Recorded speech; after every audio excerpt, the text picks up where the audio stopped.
Kelly, Gino, Daniel, and Sheila were all friends in their 40s. Kelly, Sheila, and Gino all used to work together at a restaurant when they were a bit younger. It was a seafood restaurant. And restaurant life can really bring this sense of closeness among people. You know, you're always chatting on the slow shifts, or, you know, you're helping your friends run food to their tables. You're taking smoke breaks together. You're waiting to get cut together. There's just this, I don't know, kind of bond that happens in restaurant life. And all three of them remained friends even after they quit the jobs. Kelly and Gino even got married. Eventually, when Sheila meets the love of her life, Dan, she kind of brings him into the fold. They would cross paths again at Kelly's parties that she hosted, and then sometimes at different outdoor activities. But these people were not all best friends. They weren't going out on double dates, but they did all know each other and stay in touch. Things started to change though, when Dan decided that he wanted a divorce from Sheila. He was pretty resolute about that. I mean, there was a little bit of trouble brewing in the marriage, but his finality of it felt abrupt and non-negotiable. Sheila didn't want a divorce, but he was adamant about leaving her, ending it, and moving out. But similarly, at the same time, Kelly also wanted a divorce from Gino. And just like Dan, Kelly's request was abrupt, firm, and seemingly non-negotiable. If you think that that's suspicious, then you are on the same page as Sheila. Kelly and Dan were having an affair, and Sheila didn't like it.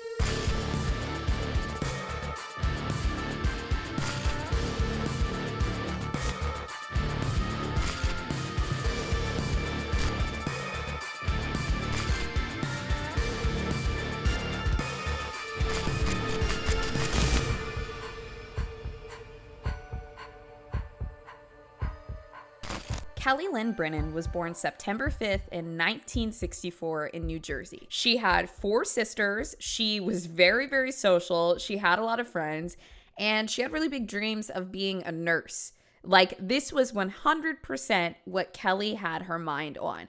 And she picked up a job at a local seafood restaurant so that she could pay her way through and finally become a nurse. And after graduating, she got a job as a nurse at a place called the Holmes Regional Medical Center in Melbourne, Florida. Her coworkers all loved her. Everybody loved Kelly. But something else that I thought was very interesting was multiple people described her as a highly skilled nurse.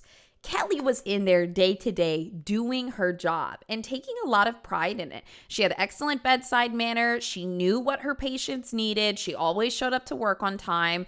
She was just an all-around great coworker and nurse. That should tell you, Kelly is not just coming in here and clocking in. Like, she had been dreaming of being a nurse ever since she was in high school.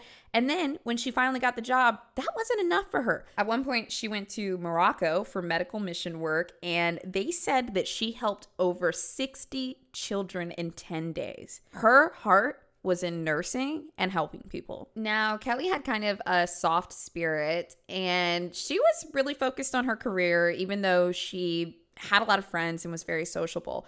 She actually ended up dating an old friend. It was Gino, who I mentioned earlier. Gino was the manager of the restaurant that she used to work at. They stayed in touch, they stayed friends, but something kind of grew with them, and they dated for a little bit. And they ultimately got married in 2003. Kelly loved kids so much that she became a stepmother to Gino's 3 children with absolutely no hesitation. She was like, count me in. I'm there for you. I'm there for the kids. I think all of this stuff speaks so much to Kelly's character, because you don't see people that always are down to help the way that she was. Now, the craziest thing about this is Kelly was always at work. Kelly was always helping people. Kelly was traveling, volunteering. She was being a mother to 3 stepchildren. She was being a wife. But also, she was dealing with multiple sclerosis. At 31 years old, she got a diagnosis that she was going to have to live with for the rest of her life. People said that Kelly would often have flare-ups with MS, and she would just fight through it. You could tell she was struggling. You could tell that she was in pain, but it's almost like She knew what she had to do, and she would just fight through it. She would take her days when she needed to, and because people saw Kelly always fighting through her diagnosis, they were like, okay, yes, Kelly, take the day. She never asks. Her diagnosis was also really devastating because she was a very active person. She loved exercise. She loved the outdoors. Even afterwards, she would still continue to cycle and kayak whenever she could. And once again, she started doing more charity work, and she had a group of people that would gather and raise money by cycling for MS awareness. It was all her idea, and the group was literally called Kelly's Heroes. One of her coworkers, Lou, actually said later, she was patient-oriented. She wasn't afraid to take charge, and they called her the Sarge. Look, people loved Kelly. They loved her. They wanted to be her friend. I mean, of course, Gino would reach back out years later. He was probably so stoked to have married her. And there were a few other people that she kept in touch with, like Sheila Trott. Today's sponsor is Squarespace. Nowadays, if you want to turn your passion into a business, you need a website. I mean, where are people supposed to go to know exactly what your business does? Building a website just to follow our passions can be daunting. So Squarespace makes it easy. And look, I built my website with Squarespace before I even knew I was going to work with them. And I still can't get over this. It took me 30 minutes to sign up, buy a domain, and build my landing page. It was that easy. Squarespace has a bunch of different designs that you can choose from, and it's easy to change the colors, change the text, and make multiple pages. Don't be intimidated about starting your website. Squarespace will help every single step of the way. Wake up on a Saturday morning, make a cup of coffee, and just plan to spend 2 or 3 hours building the website to move your business forward. Now, I say 2 to 3 hours so you can just build out the whole website and be done with it. And don't worry about pricing. Squarespace provides flexible payments, and also, I've got a discount code for you. Now, you can start things off with a free trial just by going to squarespace.com/Sinister. But once you're ready to sign up, you get 10% off of your first website or domain. Look, you can't argue with a free trial and a discount. So just a reminder, that's squarespace.com/Sinister. Sheila Trott was somebody that was working at the restaurant the same time that she and Gino were. And when Kelly met Sheila, she was working 3 jobs. Now, as much as I want to tell you this story in kind of chronological order and let you form your own opinions, I have to let you know this ahead of time. Sheila Trott is in complete denial of the crimes that she was put away for. Not only is Sheila still in denial of it, which is going to get crazy. I'm just letting you know that it's about to get really crazy. But also her family is really in denial about it. So quite often when I was researching this case, I would find details from Sheila Trott's mom that paint her as just the sweetest baby angel ever. It was very difficult to understand what the ticking mechanism behind everything that happened was. But I am going to tell you some of the details of Sheila's childhood that do come from her mother. And I want to warn you, they do paint her in a little bit of a soft light. Sheila Graham actually grew up in Ontario, Canada. She spent a lot of time with her family hanging out on these little islands that were in Canada. These islands are very peaceful. There's a giant lighthouse. There's just these rocks with the water just gently splashing around them.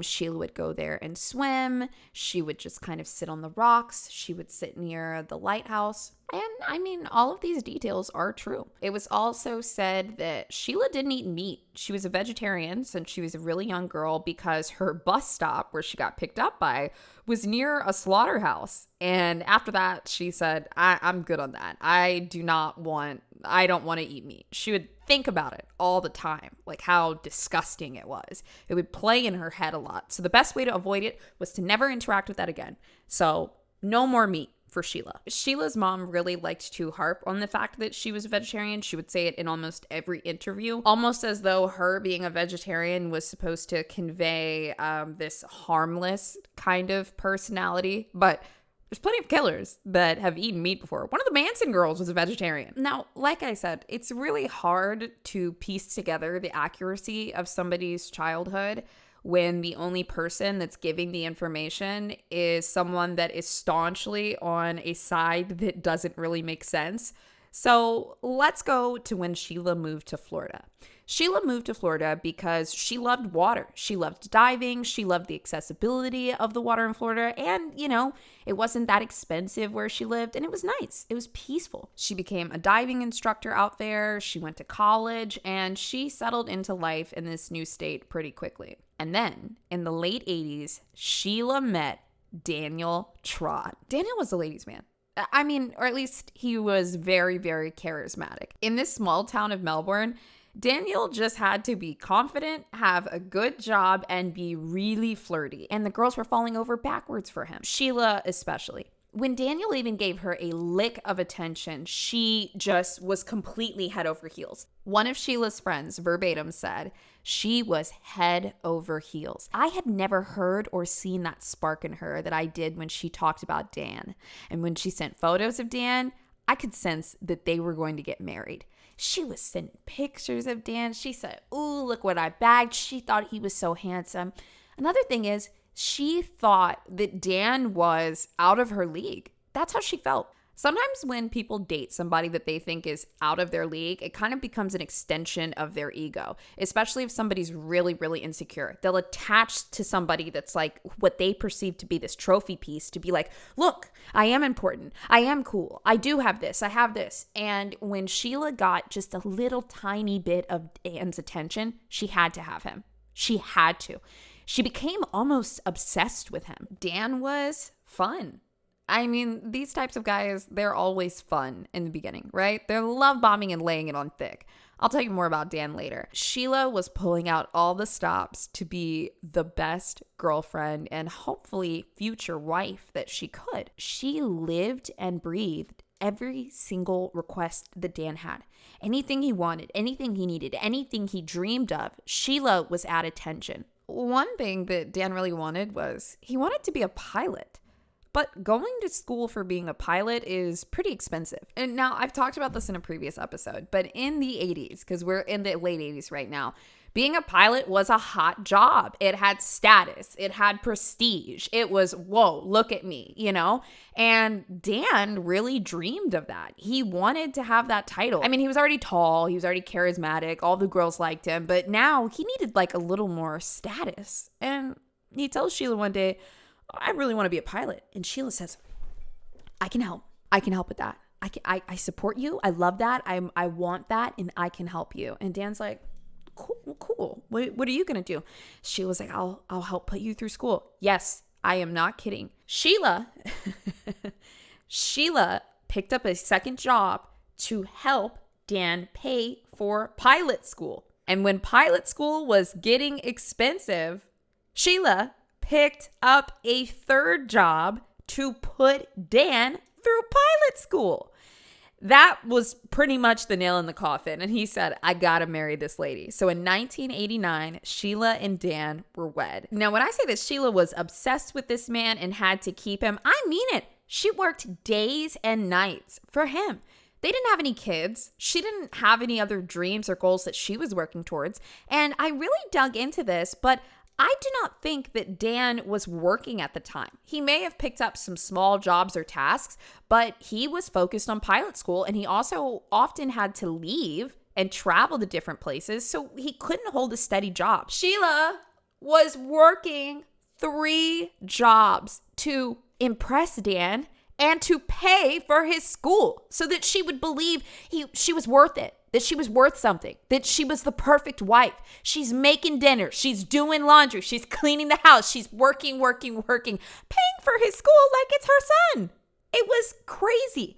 But Sheila couldn't let this love go. Dan was a catch, and she had to have him. Now, one of those 3 jobs, it was the seafood restaurant that Kelly and Gino were at. Now, Kelly and Gino weren't together quite yet at the time, but that's where they met Sheila. Now, eventually it did all pay off because Sheila ended up getting her real estate license and Dan became a full-fledged pilot. Once they reached this level of stability, they ended up having 2 sons. Their names were Creighton and Graham. Now, when I'm going through these cases, I generally don't share the names of the kids unless it's vital information to the case, because usually people just want to move on. But in this case, Creighton and Graham are vital components of this entire story. Now, back to Daniel Trott for a second. I need to take you a little bit ahead in the story so that you can understand the next few things that I'm about to say. It's really going to put Dan's personality into perspective. Later on at the trial, Dan was also a vital part of all of this. And when he took the stand, he acted like he didn't want to be there. He acted like this was such a burden on him. He didn't want to answer any of the questions. Even his body posture was so flippant. He was annoyed that he was in the courtroom for a murder trial. To him, it was a huge inconvenience. So that's what type of person Daniel Trott is. Now, going back to the past for a minute, this part is just crazy to me because it says so much. Dan was really concerned with upward mobility and prestige. That's part of the reason why he wanted to be an airline pilot. He didn't dream of flying a plane in the sky. He didn't care about getting people home and traveling safely. He just wanted to say, I'm a pilot. But after a couple years, that wasn't enough for him. So he ended up campaigning to become the mayor in Florida. It was for a small town called Indialantic, and he used his status as a pilot, a loving father, and a happy husband to become mayor. It worked. He won the campaign.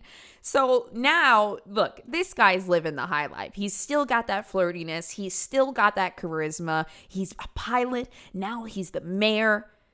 And meanwhile, Sheila is still obsessed with this man, like bending over backwards to do anything for him just to prove that she's worth it because she needs to hold on to him. He's a trophy piece. He's a status piece. Finally, Sheila is somebody, right? One of the lead investigators later described Daniel Trott and said, he kind of liked the limelight a little bit. We heard he was a little narcissistic. One of those people who liked to believe he had a little more power and a little more status. So he's moving up in his status a bit, and Sheila is still trying to be the perfect wife. There would be times where she and Dan would get invited to different outdoor activities with Kelly and Gino, or maybe Kelly would host a party. And I noticed in later interviews that Sheila would make statements about these parties where her real feelings would come out. She would say things like, oh, yes, Kelly would always host parties. She always liked to be the center of attention. And she was a lot of fun. She would make these statements that would be filled with such resentment or anger. And then she would add something on to the end as though she was trying to negate it. And her husband, Dan, was also very charismatic, also wanted to be the life of the party, also a charmer. He really wanted to have the attention of every beautiful woman. If Dan and Kelly ever had any interactions at her parties, Sheila definitely noticed, and she definitely thought about it all night. Now, Sheila had done everything to be the perfect wife, the doting wife. The kids were taken care of. The house was clean. She was bringing in her fair share of money. She always tried to stay up on her appearance. She would always try to go with Dan if there was ever anything going on and, try to make him look good. She kept this up for years. She never stopped. She never gave up. She never got tired of proving herself to be a worthy wife. Dan's wandering eye would also really strengthen her need to prove herself. And things got worse when Sheila noticed that he wasn't always wearing his wedding ring. He would leave it at home. He would leave it on the table. It almost seemed like a taunt in a way. He wasn't taking the ring and putting it in his pocket when he went out somewhere or hiding it. He would leave it on the table. He would leave it in the bedroom. And Sheila would notice. After a while, she would ask him, hey, what's up with this wedding ring? And Dan would get upset and he would start to cuss at her and he would yell at her. She didn't really know what to do. Just anytime she tried to confront him on that, he would push her away harshly. It became obvious after a while that Dan was having multiple affairs, and this wasn't anything new. She tried to turn a blind eye to it a couple years ago when it first popped up, and the more that he got away with it, the more the behavior became evident. Some of Sheila's friends would say that he drove her crazy. He would do provocative things right in front of her to almost see what he could get away with. But her self-worth was so tied to him staying with her, she didn't care, and she could fix it. She could fix it. She could fix it. That's how Sheila operated. She couldn't let this man go. Otherwise, it would devastate her. It would shatter her. Dan is not somebody that you would want to put your entire self-worth into. I mean, there's nobody that you should want to put your entire self-worth into. But my God, it should have never been Dan.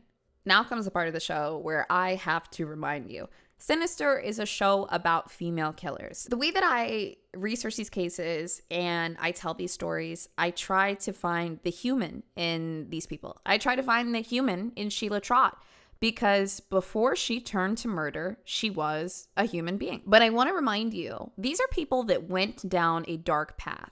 Sheila had every opportunity to not do what she did. She had every opportunity to not be obsessive and jealous. She had every opportunity to not be violent. So if you understand the human in her, that's okay. But you have to understand that this is the turning point where things started to go really, really wrong. If you like these stories, if you like the way I tell them, I'm here every Monday. If you're listening on audio, leave 5 stars on the podcast. It helps us a whole lot to reach more people. And hopefully I can fulfill my purpose for the show, which is for people to understand how completely normal human behaviors that don't get any treatment, any help, any therapy can turn into unprocessed trauma that leads into extremely violent acts. Also, I know right now this story sounds like jealousy and a love triangle and betrayal, but this case has one of the craziest testimonies and pieces of evidence I have ever heard in my life. Lumi makes whole body deodorant. That's right, whole body deodorant. The thing I like about this is, 1, they normalize the fact that our bodies can smell, and then 2, they have a solution for it. From your pits all the way to your feet. Lumi was created by an OBGYN to block odor for 72 hours. I mean, sure, most of us reapply every day, but the thought of being absolutely good to go for over 72 hours is what makes Lumi great. Lumi is baking soda free and paraben free. They use mandelic acid to stop odor before it starts. Not only is it going to prevent full body odors and keep you smelling fresh all day, but you can actually choose your scent. What do we got? Clean tangerine, lavender sage, or toasted coconut? Listen, I usually go for the clean scents, but if you're a toasted coconut girl, go for it. And if you're not sure where to begin, the Lumi Starter Pack is perfect for new people. It comes with the solid stick deodorant, cream tube deodorant, and then 2 free products of your choice, like a body wash or something. Now, for my listeners and new customers, you can actually get 15% off of any products or that starter pack that I just told you about. All you have to do is go to lumideodorant.com and use my code SINISTER, LUMEDEODORANT.com. Use the code SINISTER. Get your discount. Now, by the end of January 2009, the Trotts were getting a divorce. In later interviews, Sheila would claim that she was the one that wanted the divorce. She would claim that she was kind of tired of Daniel. She said that she even suggested to Daniel that maybe he should get with some of her friends. That's how much she didn't care about this marriage. These are the type of testimonies that Sheila would later go on to give when she claimed her innocence. But by friends and family's accounts, Sheila did not want Dan to go. He approached her in late January 2009 saying that he wanted a divorce and he was ready to move out promptly. It wasn't a discussion, it was an announcement. And there was nothing that Sheila could do or say. He had been cheating for years, but now he didn't want to have to deal with the kids anymore. He didn't want to have to deal with sneaking around with Sheila. He was financially stable, he had status, and he wanted to get his own place and be able to do whatever he wanted. In order to do that, Sheila had to be out of the picture. Okay, some of the next few details about the affair are a bit confusing because honestly, nobody is telling the truth. Daniel Trott moves out and the divorce is pending. It's happening, but of course, these things take a while. Now, it is known that he was having multiple affairs, but there's no confirmation that Kelly Brennan was one of these people. Sheila always kind of had this underlying jealousy of Kelly, and if she ever saw them chatting, oh, she went off the deep end. But she kind of kept it low, and there was no proof that either of them were seeing each other. until a couple years later. The Trotts had been separated for a few years when Daniel Trott joined a cycling club that Kelly was a member of. She did not have any history of infidelity, cheating on Gino, or just being a bad person. But when she reconnected with Daniel, Daniel turned on the charisma. I can totally see this happening because to him, Kelly Brennan was taboo. She was off limits. This was one of Sheila's friends, somebody that he met through her. And also, Kelly is still married. For a guy like Dan, it is such an ego boost for him if he can steal another guy's wife. It's just so within his character. Winning her over would be a win for his ego. Getting her to cheat on her husband would be a big win for his ego. I don't even think Daniel Trott wanted to have a marriage or anything with Kelly Brennan. I think that he just liked the ego boost that all of this gave him. Kelly genuinely thinks that she really likes Daniel and decides that she wants to ask for a divorce from Gino.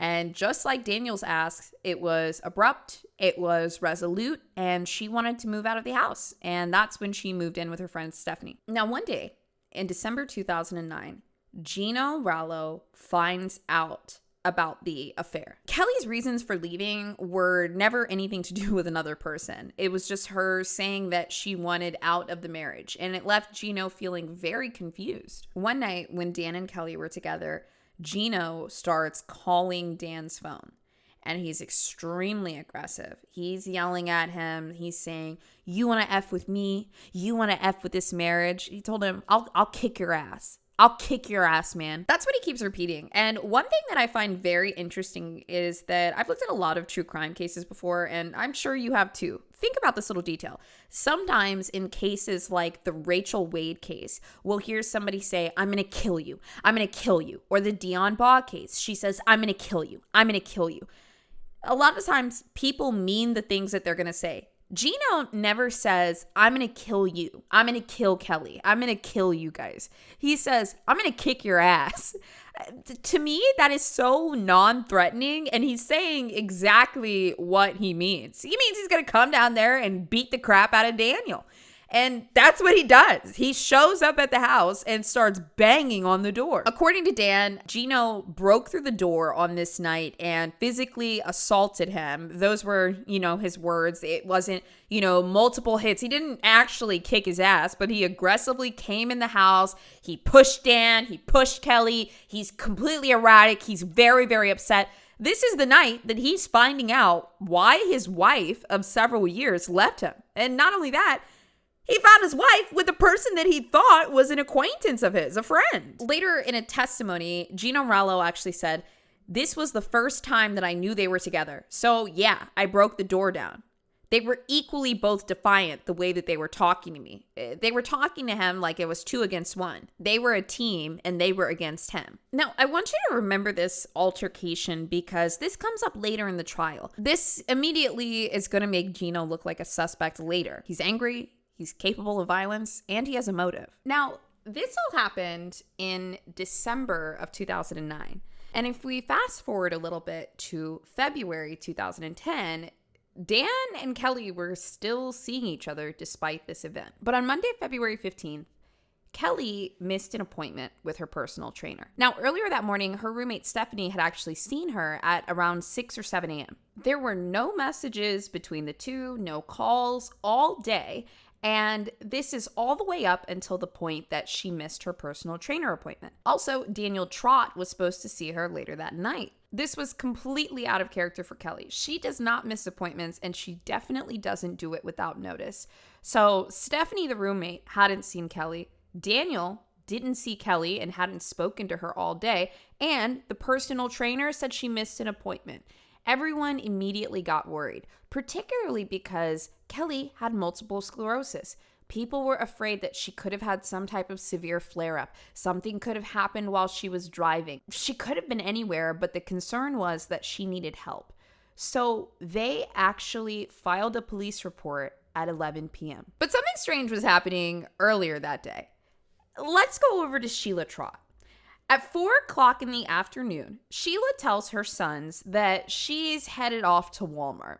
The weird thing about this Walmart trip was that it lasted 4.5 hours. After she comes home from this mysterious Walmart trip, February 15th, the same day that Kelly Brennan went missing. Now, I'm really going to keep emphasizing this because I want to remind you that Sheila Trott maintains her innocence. She says that she had nothing to do with the murder of Kelly Brennan while she sits in jail for it to this day. Now, like I told you earlier, the details in this, the evidence, it's about to go crazy. But let's just start with the timeline. Sheila goes for this 4-hour Walmart trip, and she gets back home later that night, just completely shell-shocked. She's trembling, she's shaking, she seems like she's seen a ghost. She's sweating, she's panting, and her family had never seen her like this before. Sheila had a bit of anxiety, but she always kind of controlled it with different behaviors or different things that like she needed to do. And they had never seen her act like this before. This didn't just seem like anxiety. It seemed like a medical emergency. So they called 911. It was actually her son's girlfriend that called 911 because the boys kind of were like, well, this is weird. But the girlfriend was like, no. This is super weird. They call 911. The paramedics arrive and they say, well, we can't find anything physically wrong with her. So they leave. Then there's another report of a second 911 call, once again from the girlfriend. This time, Sheila Trott had a seizure. They once again had never, ever seen this happen before. So they called 911. They were afraid that something terrible was happening to her health-wise. And also the paramedics said to them just a little bit earlier that if anything else happens, to call them immediately. So when this seizure happens, they're all on top of it, and Sheila gets transported to the hospital. But once again, everything comes back okay. So they record all of this. The 911 calls are recorded. The hospital visit is recorded. And they send her on her way. Even though this seemed like it was kind of a health crisis and Sheila could not control her body and the shaking and the seizure. The seizure was 100% real. They just couldn't deduce the cause. They said sometimes people have seizures and they weren't sure what was going on, but she didn't need to be committed overnight. When she was in the presence of the paramedics or the hospital, it seemed a little bit more controlled. But when she was out of their care, she almost seemed to unravel. She returned from the hospital in the very, very early hours of the morning. And while she's in bed in this almost delirious and upset state, she calls her son and she tells him that she needs him to come into the room. She needs him to come into the room so badly. And she's having a really bad dream. It's dark and she's seeing these flashes of Kelly's face. It's like a horror movie. And she's very persistent that Kelly has to be hurt, that something is going on. She's worried about Kelly. She's so hysterical about this. The more she talks about it, she starts hitting her head on the wall and she says, I keep seeing Kelly's face. I keep seeing Kelly's face. And then she starts to say, I think I hurt her. I think I hurt Kelly. I think I hurt her, Graham. And Graham doesn't really know what to do. He kind of just tells her, well, that's not good. This is from his account on the stand later. Now, here's what's interesting about it.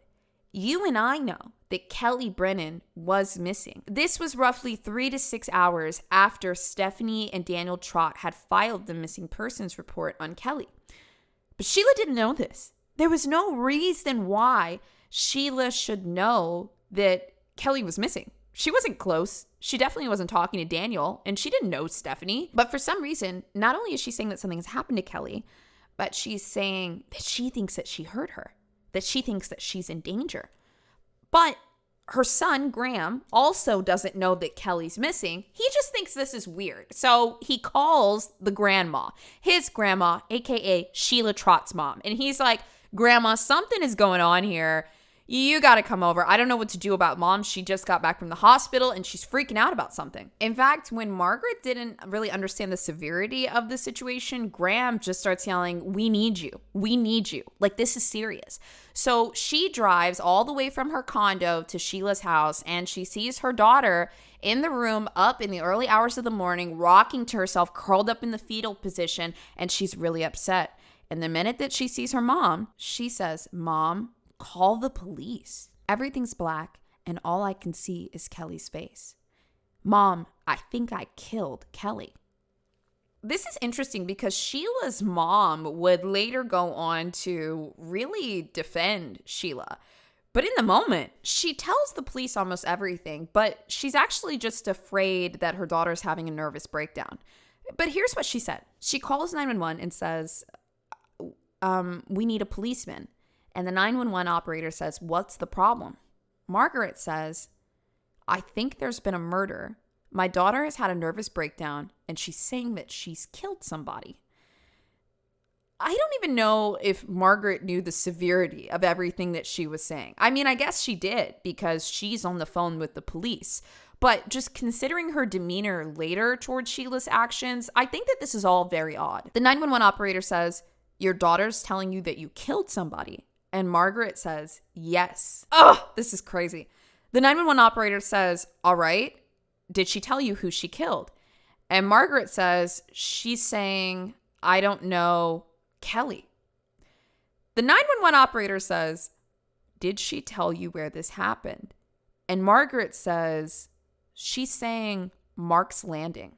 This is incredibly specific. Not only is Sheila saying that she thinks she hurt somebody, but she's also saying where the body is. The 911 operator takes this very, very seriously and starts looking into other reports and finds out that just hours prior, a woman named Kelly was reported as missing. They're prepared to send officers to Mark's Landing, but of course, they've got to go to the Trott house first. They questioned the family further, and they told them everything.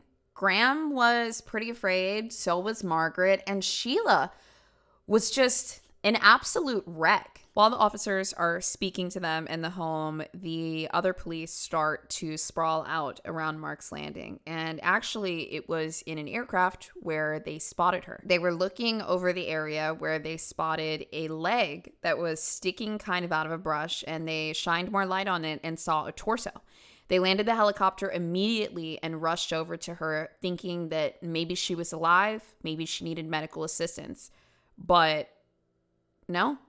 It was all true. Kelly was at Mark's Landing, but she wasn't alive. She was dead. On Wednesday, February 17th, the medical examiner office ruled the death a homicide by blunt force trauma. It was obvious that Kelly had been pretty much bludgeoned to death from behind. Someone had run up behind her and attacked her with something similar to a hammer. Kelly had no defensive wounds, and it seems like she went down after the first hit. The person continued to hit her and beat her to death in her own front yard and dragged her to Mark's Landing. By 5 o'clock, Sheila Trott had been arrested. There was no reason that she should have known Kelly was missing. There was no reason that she should have known that Kelly was dead. And there was absolutely no reason that she should know where the body was just hours after she was reported missing. Now, the witness testimony in this case is going to get even more damning, but I want you to take a moment to really think about this. Sheila Trott can maintain her innocence all day, but does any of what I just said add up to you? 11 days after her body was discovered, 46-year-old Kelly Brennan was laid to rest. Her obituary read, "Beloved wife of Gino and devoted daughter with a life cut short. Kelly was amazing, breathtakingly beautiful, and full of love and laughter. Her smile could brighten the gloomiest day. She had a contagious sense of humor, and all that knew her loved her." Sheila Trott remained in jail as the funeral proceeded, and a month later, on March 18th, her divorce with Daniel Trott was finalized. While behind bars, Sheila's memory comes back to her in full technicolor. Finally, she understands what the dream was. In a detailed letter, multiple pages, multiple handwritten pages, she writes out what actually happened that night. See, in her words, she had driven by Kelly's house that evening to check up on her. She needed something, so she was just being a friend. She claims that she saw a man get out of the car and start yelling at Kelly. Now, she says that this man wasn't Gino, surprisingly. Gino actually was accounted for. He had a rock-solid alibi. By Sheila's account, this was a completely different man, somebody else that maybe she was seeing where she knew. She said that they were arguing, and eventually Kelly said to the man, "Enough." And he walked off, and he went into his car, and he grabbed something, and he hit her. She wrote, he dragged her into the grass and he kept hitting her. Later on in an interview, when she was confronted about this statement, she said, yes, that happened. She cried and cried, and she said, I didn't do anything. I didn't do anything. It wasn't me, and I didn't help. And the interviewer asked her, well, why didn't you help? And she said, I don't know. In her letter, she claims that she dropped by Kelly's house for non-malicious reasons. But in this interview, this is so interesting to me. She actually claims this. I'm going to lose my mind. I can't even say it. I can say this. I can do it. She claimed that she had driven by Kelly's house that night to ask her if Kelly could please stop driving by her house. To me, this is such a blatant projection, okay? And I'm going to explain this a little bit further, but Sheila Trott was the one that was constantly driving by Kelly's house looking for Dan's car. At Stephanie's house, technically, the roommate that Kelly was living with. Sheila was always driving by just to see if Dan and Kelly were together. Even though the divorce was going on, she couldn't let it go. But Sheila will never confess to this. She'll always say the opposite of this. In interviews later, she claimed that she hooked Daniel and Kelly up. She said, oh yeah, I actually had a dinner with him and I suggested that he should see Kelly. Kelly's such a great girl. So anyways, back to the mysterious man. Sheila claims that she couldn't see anything. It was too dark. She couldn't see who the man was, but he dragged Kelly off and she didn't know what to do. But she did do something. She claims that she followed him. That's right. She claims she witnessed a murder of a friend of hers by a mysterious man, and rather than running to the police, calling 911, running for her life, she claimed that in a trance, she just followed him. I need to let that sink in.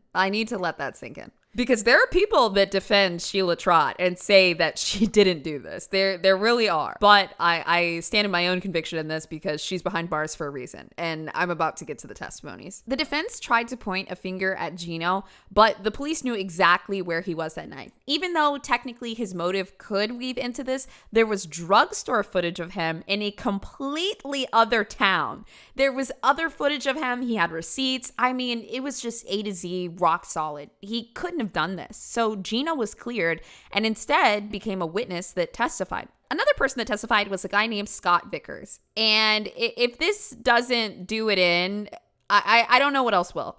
Scott testifies that he actually saw somebody that night. He says that he saw somebody outside of Kelly's house that night, and he also saw somebody on Kelly's lawn that night. But he didn't stand there just staring at it. He thought it was pretty unsuspicious. But what he did notice was it was a blonde woman, and he was very firm on that. Gino testified that Sheila Trott was actually an obsessive master manipulator that was taunting him into attacking Dan or Kelly. She would call Gino all the time and say, hey, this is going on.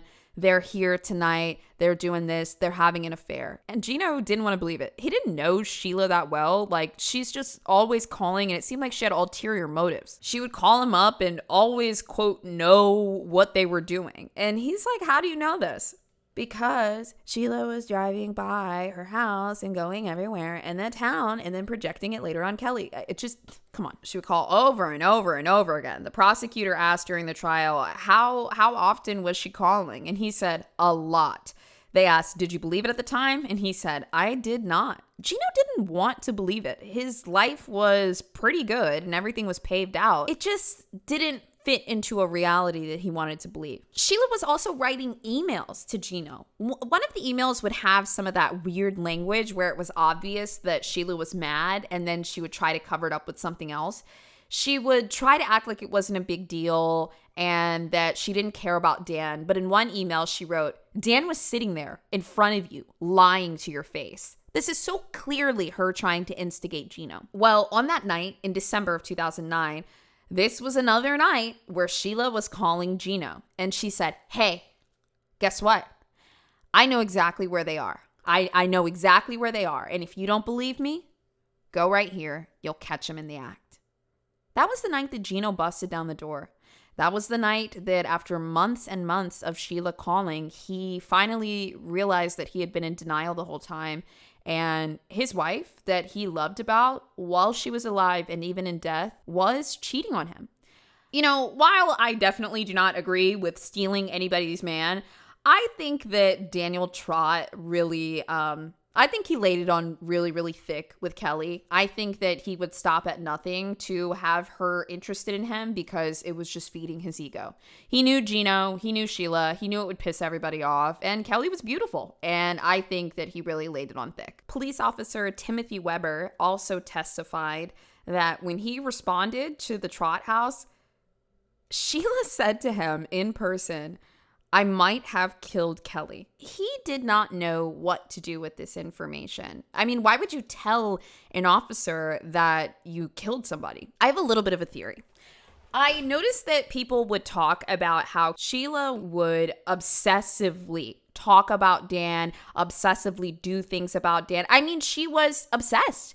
And she had a lot of obsessive tendencies, leading back to how she would like ruminate over the quality of meat or like animals, you know, being hurt. Just there was a lot of rumination in her life. This is just my theory, a little BOZE theory, because I have to understand why. Right? I mean, Sheila Trott seemed like she was a pretty normal person growing up. What got to this point of no return? My little theory is this. If you're a person that splits off the bad parts of yourself, the jealous parts, the angry parts, the violent parts, the vengeful parts, and you want to have this image of yourself that you preserve, you will only see the good. You won't see the bad at all. You won't see your shadow. And when you get pushed or you push yourself to the point where your shadow comes out and takes over, it's impossible to believe.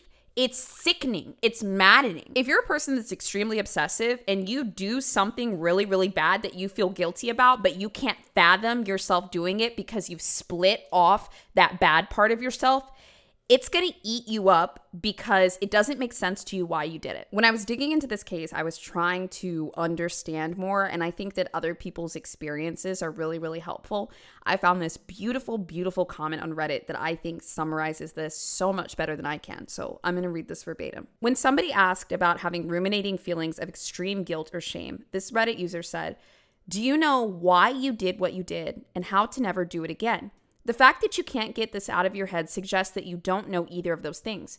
Persistent involuntary rumination and flashbacks mean that your subconscious regards this act as a serious threat that is likely to present itself again." In my eyes, if Sheila had split off this angry and violent kind of part of herself, it's hard to fathom to her how this happened because she has not cast a light on that shadow, essentially.